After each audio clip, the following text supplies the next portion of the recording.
Hello mga kabayan, magandang araw. Ako nga pala si Ann or tawagin nyo na lang akong Ate Ann. Dito nga pala ako ngayon sa UAE, nagtatrabaho bilang isang domestic helper sa isang pamilya. Ikwento ko nga sa inyo kung paano ako nakarating dito. Syempre sa Pinas, nag-apply ako sa legit agency. Ang totoo nga niyan, pa-HK talaga ang training ko. Pero dito ako napunta sa UAE, pero di bali na nga, ang mahalaga ay may trabaho at kahit paano nakakatulong sa pamilya.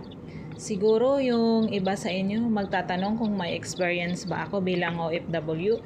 Ang sagot po niyan ay wala po. First timer po ako at nung una, wala talaga akong idea at kaalam-alam sa trabaho dito kasi sa Pinas is factory worker ako sa electronics company. So ayun na nga, to make the story short is nag-flight ako papunta dito.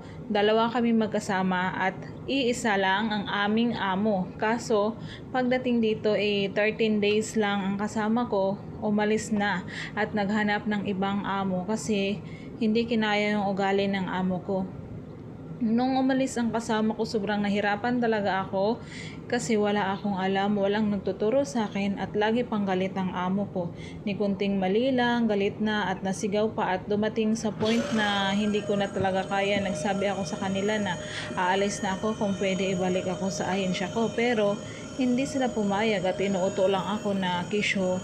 Lahat ng ginagawa ko, nakikita naman daw nila at natutuwa na appreciate nila ang trabaho ko. So ayun na nga, 6 months ako lahat ng gumagawa ng trabaho, luto, linis, laba at plansya. Kaya ang ginawa ko, pinag-iigihan ko na lang ang trabaho ko. Pinilit kong matuto, magluto ng pagkain nila, puro nood sa YouTube, ng mga recipes, sariling sikap.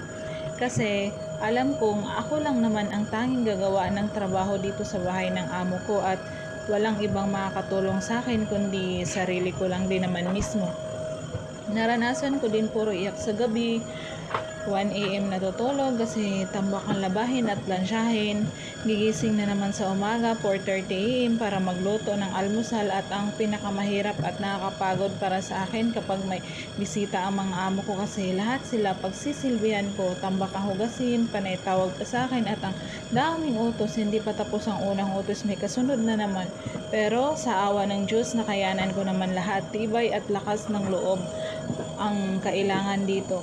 Hanggang sa muli mga kabayan, thank you so much and